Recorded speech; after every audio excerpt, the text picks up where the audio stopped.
A man chooses, a slave obeys. Welcome to the Ethics in Video Games podcast, where we explore issues at the intersection of ethics and video games. What follows is a series of graphic, interactive scenes that we can't show you.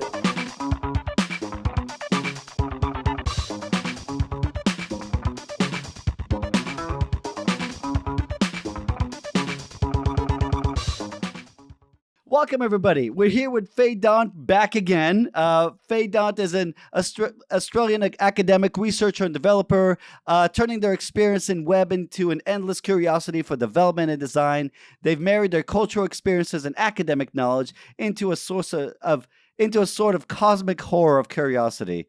And I really like the idea of. I almost want you to explain, how are you a cosmic horror of curiosity? But let's get on with things. Faye wishes to further discussions of inclusivity, safe exploration, and understanding in games. They're currently developing an experimental mobile game that progresses in real time. Faye, welcome back to the show. Yeah. Thank you.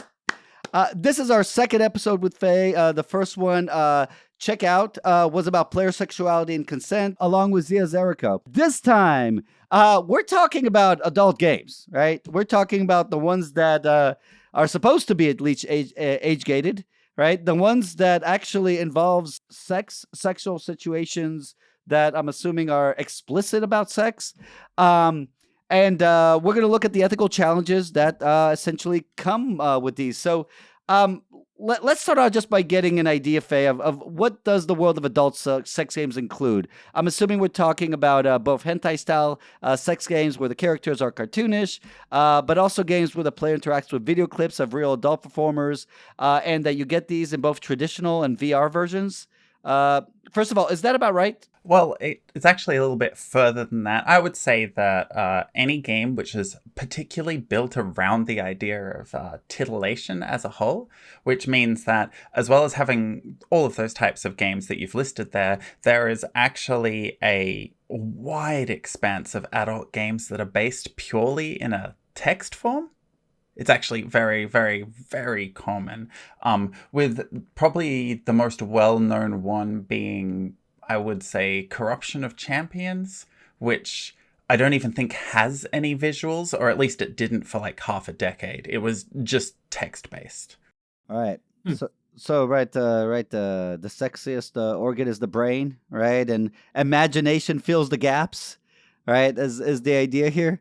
Right. Well, it's also if you're really excited about making something like that, you don't have to find billions of assets of different sized tits or whatever it happens to be. You can write a scene out with just the imagination and have it live on your platform within a few days. So there's a certain level of freeing up experimentation. Okay, great. Now, I found this out today that for the past few weeks in Louisiana, there's been essentially a new law that says that porn websites, and we're not talking about porn games, but I'm assuming this would apply to porn games as well, right? Porn websites essentially are going to need to start including some sort of government ID protections, right? To make sure that they don't go to minors, right? For the majority of my life, it was not easy to get porn if you were a minor, right? Now it's incredibly easy to get porn as a minor. Some places want to roll that back. And when we talk about this kind of access, Steam at least is one place where there is no real age verification, right? So anybody can go and get any sex games as long as they don't involve actually visual images of people. I'm just kind of curious. What do you guys think about that? Just that single policy. It's one of the big things that in the games industry as a whole has been a constant fight back and forth. Is just the idea of the interactive element having more of an impact on the person involved. With classically this was about violence more than anything else. Right. Violent video games don't give them to, 12-year-olds. What are you doing? There's been a lot of research back and forth about, does violent video games cause violent tendencies? And while I don't think there's ever been an academic paper that has found that violent video games cause violent tendencies, there has been a couple that have confirmed that it does change the thought process of the person involved in it. Not that there is a violent tendency that comes from it, but, because they're exposed to that culture, they, of course, take from it because that's how humans work. And when you get to sex as a whole, culture is very built around the idea of protecting innocence. And I think that's a pretty good idea to generally have, is the protection of innocence. And a lot of people who make adult content often get vilified because of the fact that these things can be accessed quite easily.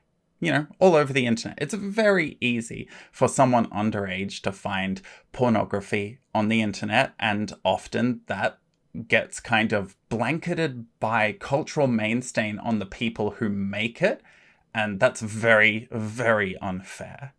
And as a general rule, I think that having some kind of protection there is a good idea.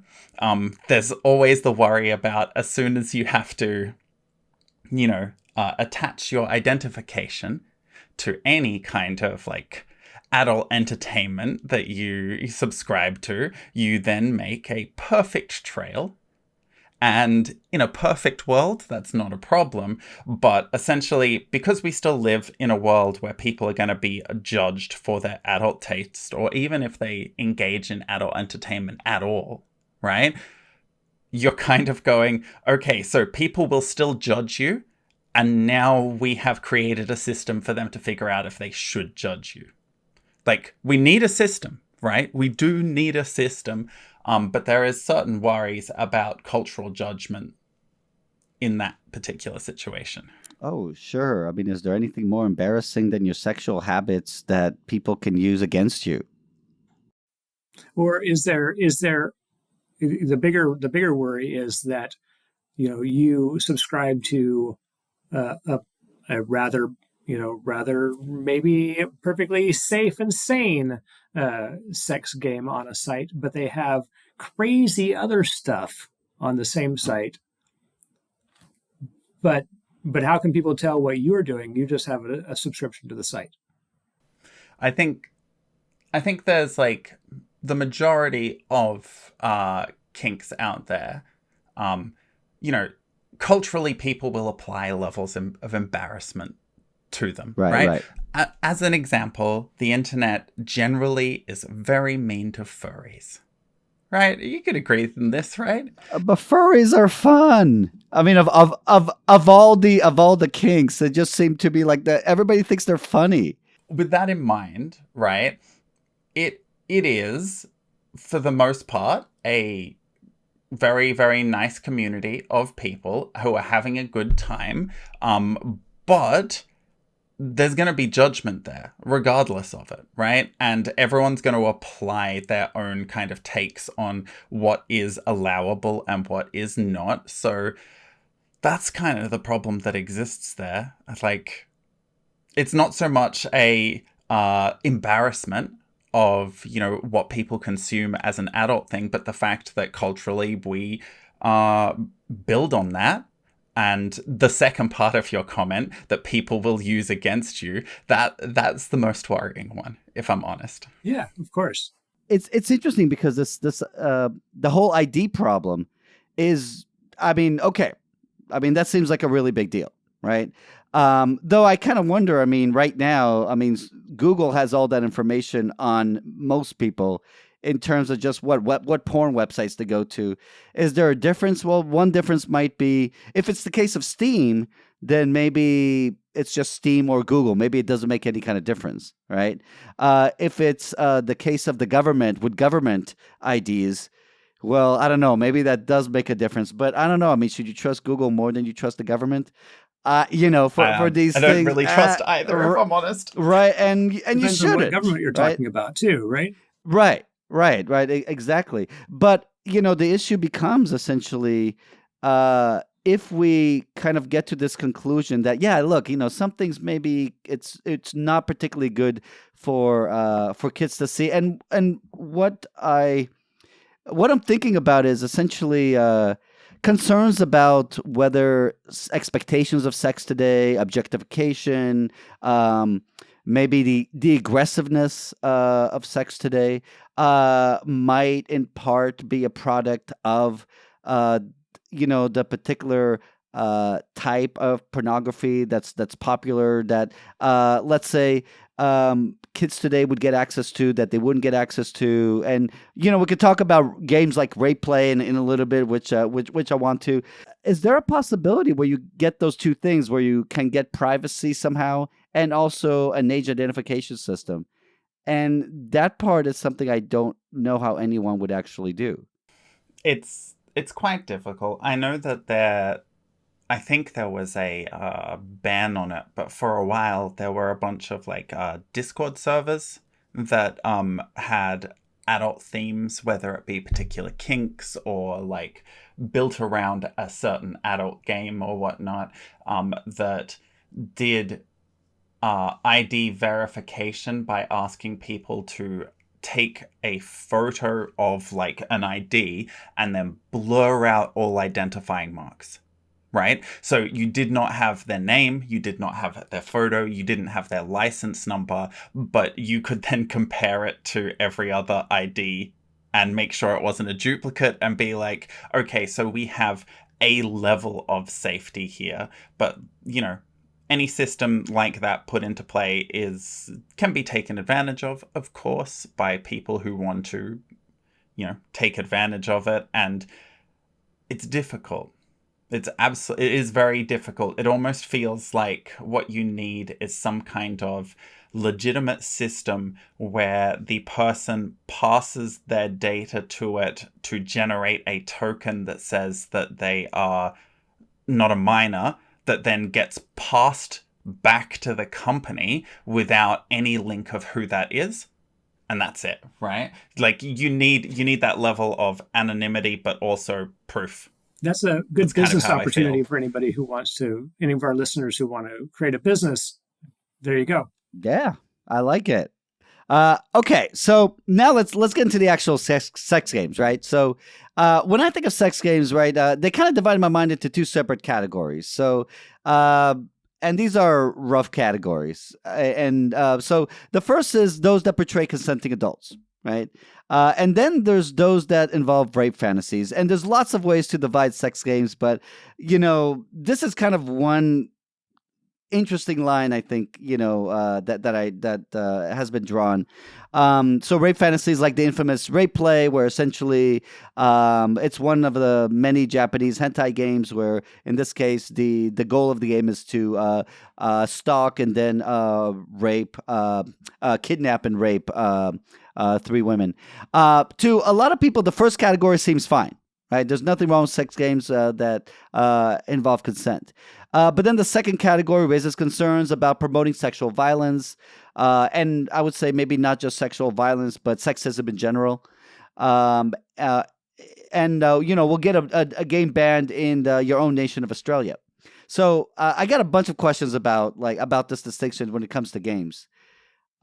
First of all, so plenty of non-gaming pornography uses fantasies of various types of sexual assault and harassment. Does the interactivity of video games versus traditional pornography make a moral difference to you when it comes to thinking about the morality of any particular adult game? Well, a couple of things. First of all, you did mention the promoting of sexual violence will get a game banned in Australia. Any game with sex as a primary kind of purpose of the game will be banned in Australia. Oh, really? Because of how our classification system works, which is essentially for refused classification, the wording for it is ridiculous. It's depicts any matter that would offend against the standards of morality generally accepted by a reasonable adult. Ah, I see. Clear. Which causes problems, right? All right. You can see why that would cause problems, which means that most of them, regardless of how consenting they are, do get banned in Australia. It is just games that have non-consent in them that aren't adult games also get hit by that. So I things like see. Hotline Miami 2 and whatnot will get refused classification. But basically all porn games are a no-go in Australia, which is ridiculous, but still. Yeah. So, and yet I'm assuming, given the internet, people in Australia can access sex games, or not. So this is when we get to another weird thing, is that there are so many games that get made that there is no way for the classification board to see them all. So anything that gets big enough to be noticed by the government, they will get very angry if it hasn't been sent in for classification. But anything small scale that doesn't get a lot of notice will not get sent to the classification board, and Steam does not link with the classification board. So those games can go on Steam absolutely fine. Oh, does Australia not like just censor the adult games section of Steam? Because that seems like it wouldn't be all that hard to do. Says I, who does not know how these things work. Australia is it's not the best with linking into technology properly in that way. Because the other thing is, if they did that, then you would have like as soon as you link the classifications board and something like Steam, you are building a huge overhead, not just for the classification board to work on, but also Steam itself. And Steam generally wants to be as automatic as possible. It wants the least interactions between its staff and the people involved. It would also cap indie games quite heavily and cause a lot of issues there. But yeah, if a game doesn't get sent to the classification board and doesn't get big enough, it will often just fly under the radar. And if it does get big enough and it gets sent to the classification board and gets refused classification, then Steam are obliged to block its sale in Australia.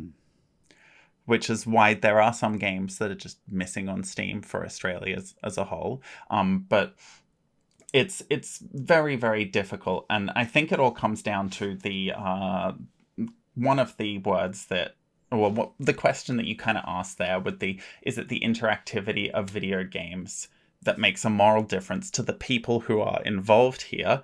And there's this kind of cultural idea that since people are pressing a button to create an action to happen a lot of the time, that means that they are actively participating in it, and that's how it gets judged. Right? That's just how they feel. And I don't know if that's entirely the case, right? I think one of the weirdest lines that will be coming up regardless is that there's going to be a time in the future where the boundaries between what is considered an NPC and what's considered a human is going to be quite difficult. There's a lot of talk with the current AI build that we may be at the start of a exponential curve in technology. And if that's the case, then I imagine that there's a common thing that game developers will often do for multiplayer games if they have a small user base, where they will, without mentioning it, fill multiplayer matches with bots. Right. They'll just not mention. They won't have the word bot next to them. They'll just look like a player, Mm-hmm. and they'll be generating off AI instead. Things like, what's the name of that game? Naraka has that feature as a primary thing, which is very, very odd because you see what you think is another player, and you interact with them, and you kill them, and you're like, haha, what a bad player. And then one of the members in your team will be like, I think that was a bot. and it becomes very hard to tell. And that's a very simple game where there is just interactions of basic combat. But I imagine that there is going to be a world coming up with social games and games that have a lot of communication, like a future version of like VR chat, for example, where there could be other avatars that may be controlled by AI instead of humans. And I think that's when the idea of interactivity will actually hit a massive problem, because when you can't tell if you're interacting with an NPC or a human, then the line of does the interaction make a moral difference is blurrier and blurrier. Because is there a moral difference between like a game that has sexual assault against an NPC when in every single other interaction you have online you are having trouble telling the difference between humans and NPCs, right? Because then you have issues for sure. I'll go a step further and imagine that future one step further where there is no difference between an AI and a human NPC, where a character could be ridden along by any number of players, but basically be controlled by the AI, but there would still be a human experiencing everything that they are experiencing. There's a lot of very interesting literature. When I say literature, I don't actually mean highbrow literature. I mean trashy pulp fiction. But about my favorite. About like future VR games that are not about just blurring this, but the idea that if there isn't a difference between the interaction between an NPC and a human, and people become, let's say, desensitized to this boundary, then the issues become that they treat other people worse because of it. The actual talk about like the moral boundaries of an interactive game, that like an adult game that does encourage the player to get involved in non-consent, it's a difficult one to talk about, because you've also got CNC as a kink, consensual non-consent, where they are role-playing out those kind of things. And in that situation, there are people who really do not like the idea of it because they've had terrible experiences, and those people need to be protected from those at all costs. And when they see a friend of theirs, for example, engaging in an adult game that is about that topic, that's going to hit them hard, right? And that goes back to the fact that when things are on Steam, as they are now, with all player history shared, it means that someone's interaction with these topics will be read by other people. Right. And I think that is a difficult thing to fix in any way. Yeah. Because in all of these, my primary concern is to protect anyone who does not want to engage with this, as they rightfully should be allowed to not. Yeah, for sure.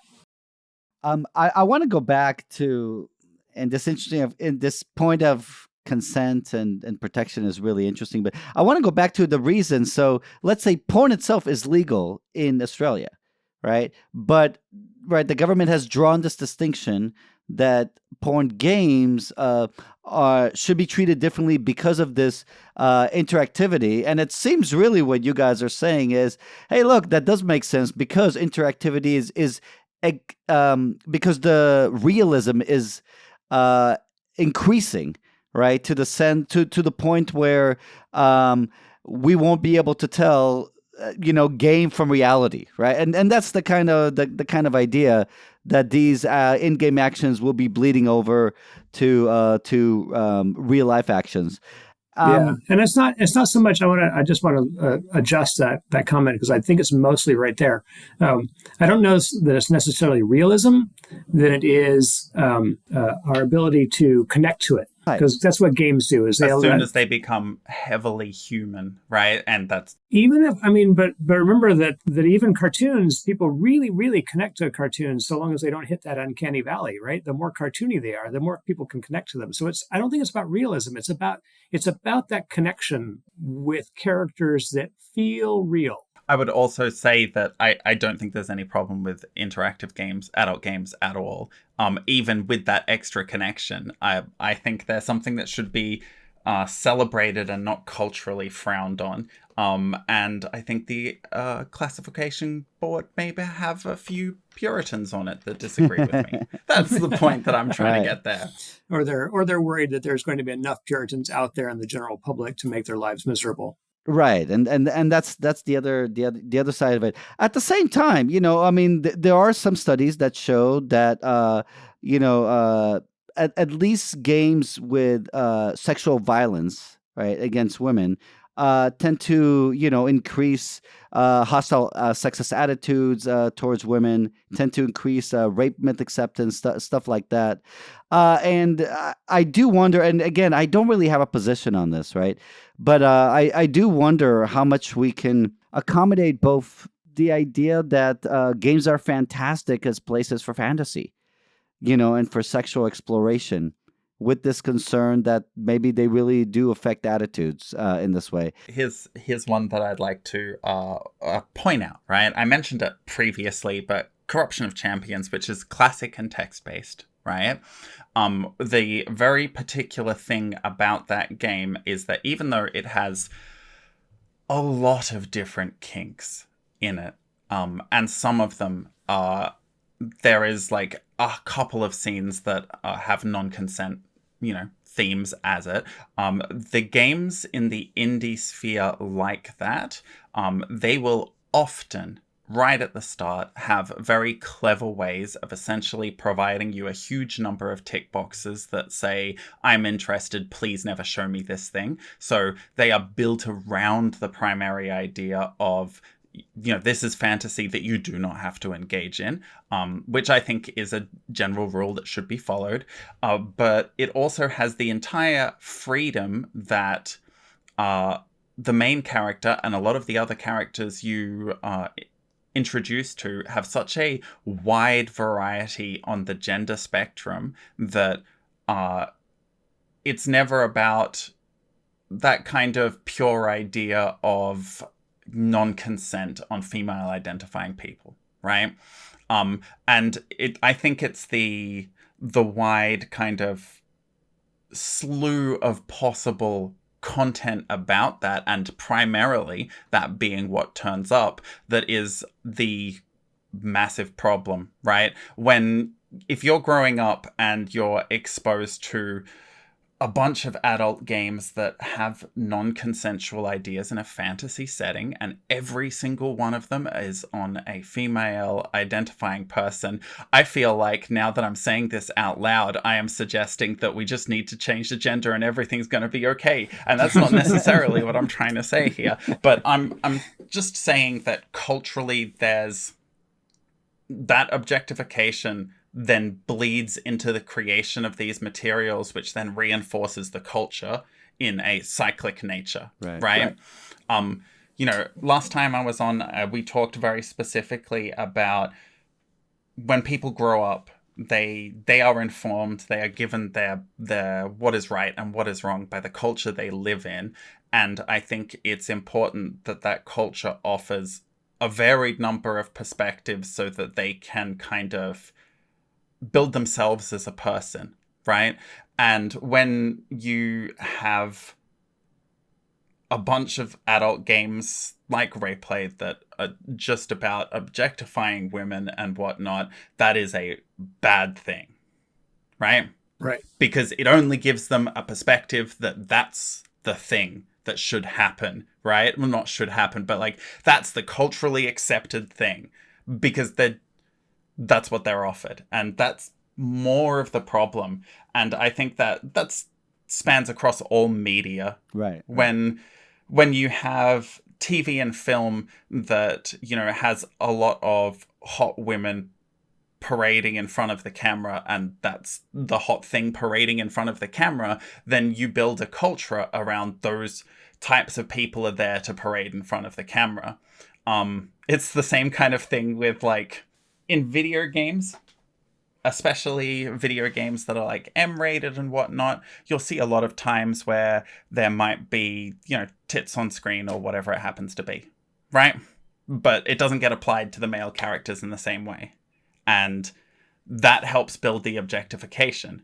Whereas, I don't know, maybe we need a little bit more, men parading in front of the camera. Right. So we have one issue is that if the fantasies are constantly using one group of people as kind of a sample, we develop norms about those group of people. So one thing there is just variety, right? Though I'm kind of curious, Faye, if let's say you're running the portal for sex games, right? Let's say it's the sex games portal, no pun intended. All right.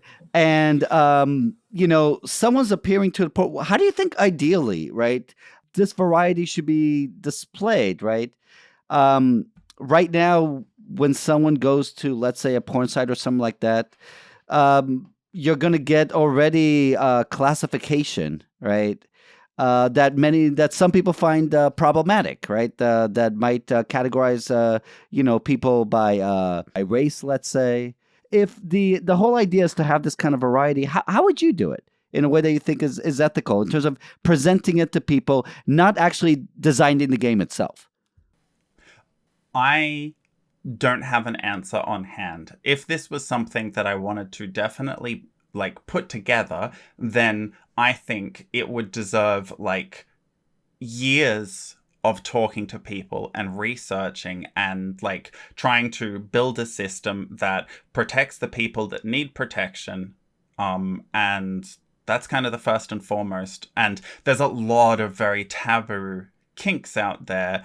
And you mentioned it with classifying things that make a lot of people very uncomfortable, and some that are, let's be honest, fundamentally a massive problem.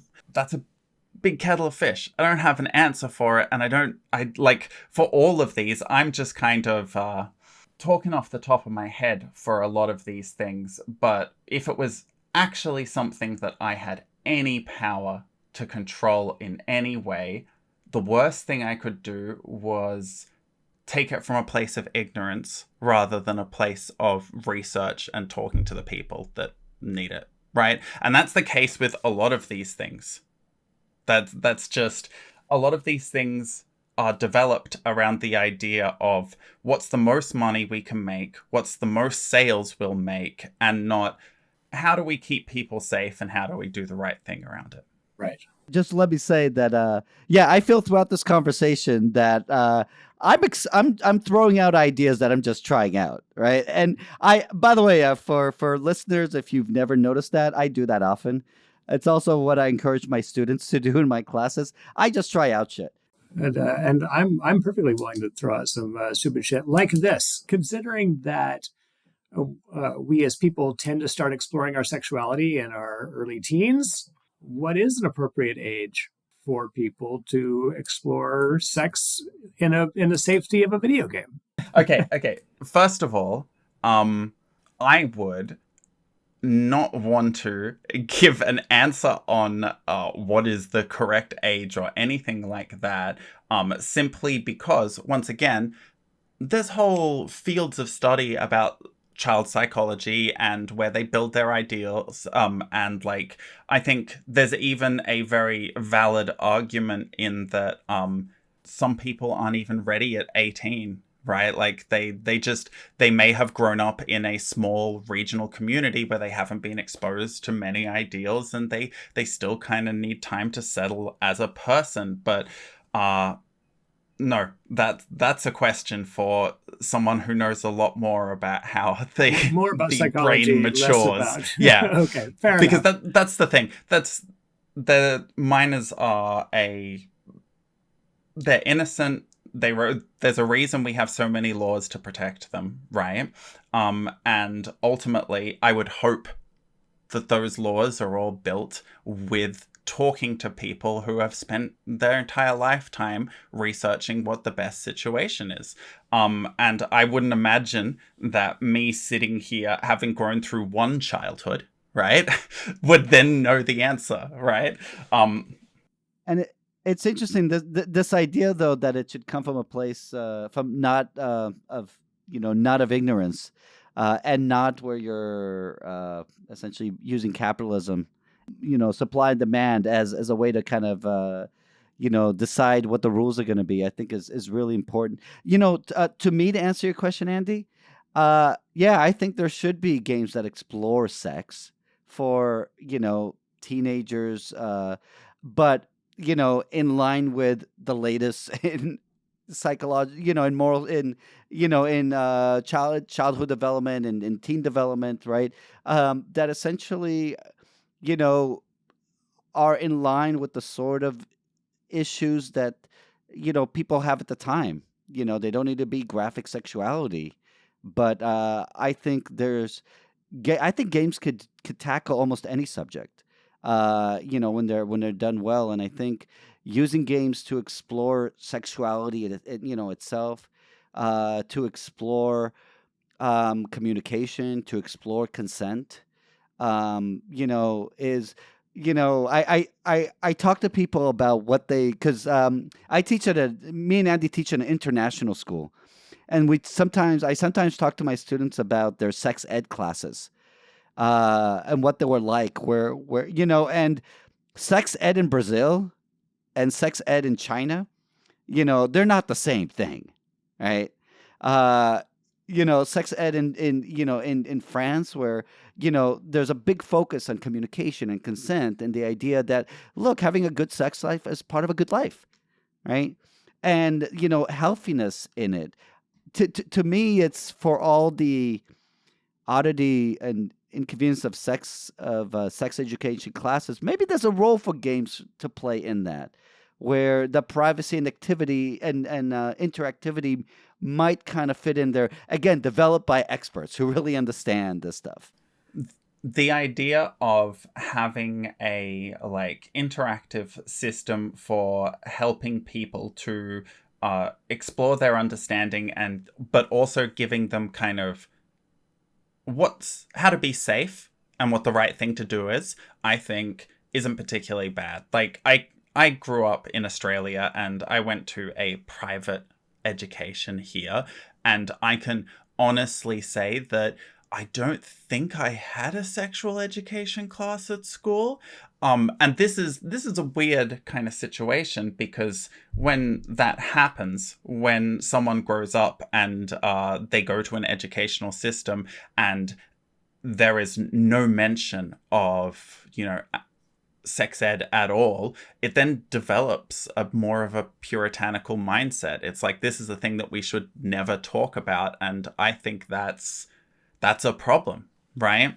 I think the boundary that you would need to walk with that is a very, very, very fine. Don't be, because you want to give them an understanding of consent, what's important, how you should be safe. But at the same time, I don't know if you would want to develop something around much more than that, but giving them the information is very, very important. And I know that I only know this because of fucking soap operas and terrible TV movies and whatnot, but I've seen the media's representation of sexual education in America while I was growing up, with the famous, banana and condom slip over kind of scene that always plays in those movies. I don't think we even got anything like that. But they'll always portray the idea that there'll be a bunch of people laughing at it. There might be someone who is trying to understand how it's working but feels embarrassed about it. Ultimately, there's a lot of judgment. There's still a lot of puritanical viewpoints on things, and I don't think that's about opening the floodgates to making things more available. But I think at the same time, the idea of being able to have open communication and teaching, people in high school that there's nothing wrong with having a conversation about it and asking for advice or whatnot is necessarily a bad thing. But it is a fine line to walk. I want to push back a little bit because, as you sort of mentioned the other media, and I want to say that, we learn this stuff. We talked about we mentioned this earlier in the episode, right? We get our sex ed from pop culture and porn sites. Again, this is part of the big thing now that we get them from pop culture, but also porn sites have been playing such a big role in how teenagers essentially learn about sex. And that seems really important. It's a very difficult thing because you're right. There's for a lot of people growing up, that was their sexual education, is access to porn sites. And I don't think it's the best sexual education at all, because, and this is the thing, if no one's talking about it, if they're not getting any, their parents are very uncomfortable with the idea of talking about being safe, no one at their school's talking about it, and all they have is porn sites, then that is a massive problem. Because once again, if that's the only thing they got access to, then that's where they take their entire cultural building blocks from. Right. But one of the other things that I did want to get onto with exploration is particularly sexuality and gender as an exploration, right? Because there are an awful lot of people who say realize they're gay late in life, or realize they're trans late in life, and a lot of the time it's because there's just not content available around those things. I have a friend who recently has come out and realized, and the reason that they haven't realized in the past is because they live in a very puritanical part of America, and they've never been exposed to the idea that it could be any different. Right. And that's, when you have that single viewpoint, it's a real problem. And there are a lot of games that explore the idea of different sexualities and different gender that will never really make it to mainstream in our current cultural outlook. There is a wonderful little cyberpunk adult game / a VN thing called Hard Coded, which does a lot of exploration. We just learned about it yesterday. Oh, really? Yeah, it's now absolutely fantastic. It's now on my very, very, very short list of games I have to play. Yeah. And the one I mentioned previously, Corruption of Champions and all of the things that spawned off it as well, they are very open about exploring the idea of presenting you with different things and being hey, what works for you? Right.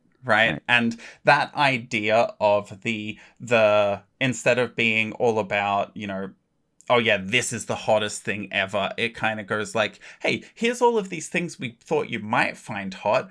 Which one would you like to explore? And built around that idea of exploration is honestly a very beautiful way to put together adult games. And there's a lot more like that. Things what's that other one that I talked with the devs a little while ago? There's a VR game called Dominatrix Simulator, which is just about this idea of experiencing that particular type of kink, right? And it does it from a very nice kind of way where it, gives you warnings in advance, checks in on how things are going, and then presents you with this place that you can kind of explore guilt-free and see what works for you, right? And I think exploration in adult games through, sexuality, gender, kink, expression, all of these things are really, really helpful for giving people all of the opportunities to build themselves as their own person. And honestly, that's kind of the best thing that I absolutely love about the adult game category, and yet my country doesn't like it. Right. Okay, I want to switch gears now, right? Let's talk about monetization. So, every game has consider monetization. And these days, where both games and porns are usually free, how do adult games actually make money? And are there some ways that you think are more ethical than others for them to make their money? Well, ultimately, any creator should be able to put their work up and be like, hey, $10, here it is. That's the general rule of thumb. That's how creativity works. You make a thing and then someone pays you to experience the situation. With the laws and whatnot, like for example, famously, PayPal is really bad with if it realizes that payment going through its system is towards an adult product, they may just cut that account completely off and be like, we don't like that, which is ridiculous. So for a lot of the time, the problem is not so much the monetization practices, but more how they can monetize things. And this is one way that Steam actually, I am happy with, that it gives people the ability to get paid for doing some really cool stuff, right? I don't know if I've seen... No, I have. I have seen a few porn games with aggressive monetization strategies. The problem is you end up with I'm almost going to say two different kind of categories where you have an adult game built around kind of a progression or a story or a particular thing, right? Hard-Coded has a very distinct story that it's building out, and you have games that I would put more in adult simulators where you can build a scene and experience these things and try out things. That second group has a tendency to put out DLC packs for particular kinks or particular things, and I don't think that's necessarily a bad time. I'm not looking forward to the day when we have a sex battle pass, but that's eventually it will come, so that's fine. Whatever. I think that monetization isn't necessarily at all a bad thing in adult games. It always has a chance, if adult games go more mainstream, to then become a problem. But I can't think of many, if any, games that are bad in that particular way.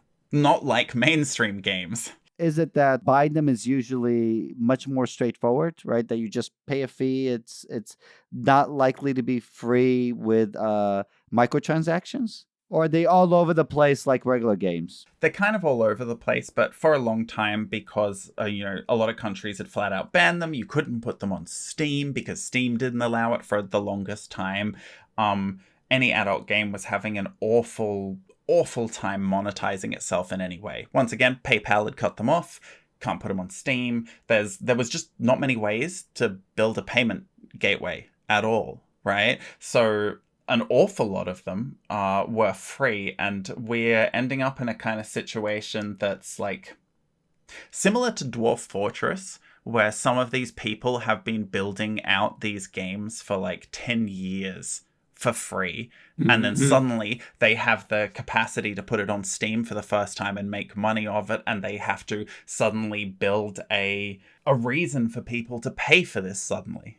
Very, very interesting, kind of from a development point of view.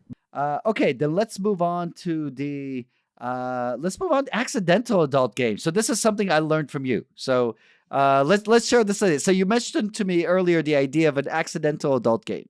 Right. So what is an accidental adult game?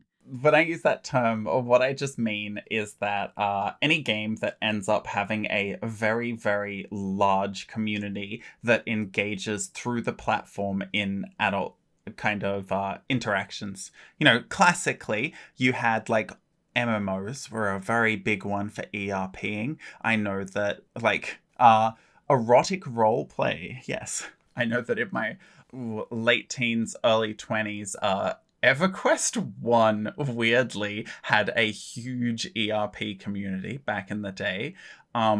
I know a lot of people were engaged in it for a while in like things like World of Warcraft and then onto Final Fantasy 14 to the point where there are the occasional servers where the people will say, oh, that's the ERP server. You never know what you're going to see when you walk around the corner there. Like, but there's only so much that they can see. It's not like it. I mean, there's not a lot of smutty content on those games.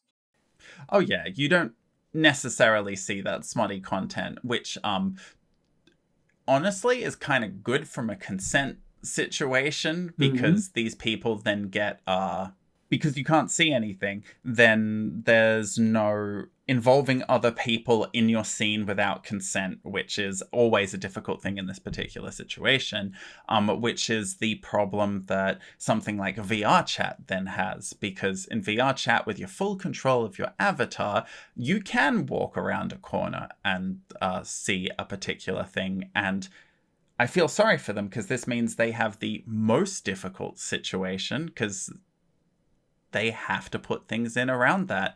And for the most part, they have some just general rules that are like, don't do it in a public room. If anyone can join the room, don't fucking do it. That's not on. Like, Right. Spawn a private thing that only people you invite to can go to it, and just go do it there where, you know, you're not involving other people or could accidentally involve other people. But yeah, there's a lot of communities built around it where, like, you may be playing a game of Overwatch and you had no idea that there was 2 members on your team that were involved in some erotic BDSM situation while also playing alongside you, other than the fact that maybe that mercy never healed you and you weren't sure why. Right. Wow. Okay. Yeah. So the only real worry there is that somebody who is like too young or is otherwise triggered by something would come into a situation where they're seeing this happen, either or hearing it, perhaps if they have voice chat or something like that. It's not just the people who aren't in, like, you know, who are too young, or, you know, it's a scene that they would have problems with. It's more that when there's the possibility of someone walking around a corner and then seeing, you know, someone engaging in sex, they never had the option to not do that because they didn't have any warning, right? So they're just like, oh, I'm in a public world, I'm hanging out with my friends, I'm gonna walk around the corner, oh my god, what is that? I did not, like, there was no chance for them to opt out, right? And that's the primary issue there. Without a chance to opt out, there's no chance for them to give consent at all. And yeah, that's the issue with it. And it's never been an issue so much in previous games like, you know, Overwatch or any MMO or whatnot, simply because people were sending direct messages to each other, and from the outside world there's just, like, I don't know, a male wood elf and a female dwarf kneeling next to each other in the corner of a room while they rapidly type out messages directly to each other. So, like, you're not enrolled, you're not seeing that at all. And it's only when we move on to these, like, VR scenes that then there's more responsibility on the user to do that. And it makes it difficult because, like, one of the questions you asked last time is, you know, and I know it's on the list of things you wanted to talk about, what should game companies do to moderate that? And it's kind of the same thing as before, in that there should be a tool for people to, if they're meeting someone up in an adult session, just be like, hey, this person isn't underage, right? And that can sometimes, like, there's no tools for that in the game, but like, it comes back to that talk about the ID. You should be able to like, say, this is a person who is okay to interact with in an adult thing, but also I don't want to see their driver's license because that then ruins everything. So once again, some weird token system. But outside of that, VR chat's a weird example because the responsibility, it falls on the person and not so much the company. Like, if someone is deciding to just show off a completely naked avatar in the middle of a public VR chat world, there's nothing that the company could have done to necessarily immediately stop them. That's just kind of a person not doing the right thing. What about, so that made me think of Conan, the Conan MMO.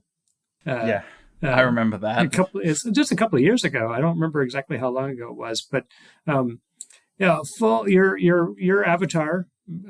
You're playing Conan or some variation thereof, and full frontal. So what's the issue? I don't know the case. Oh yeah, so in the Conan game, you start off as a naked human. Okay.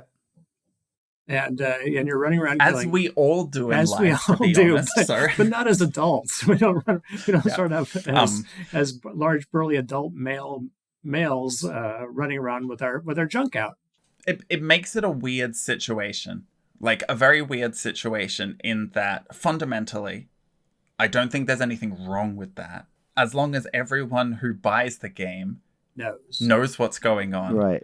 And they know what they're getting into. Set up to expect it. Exactly, right?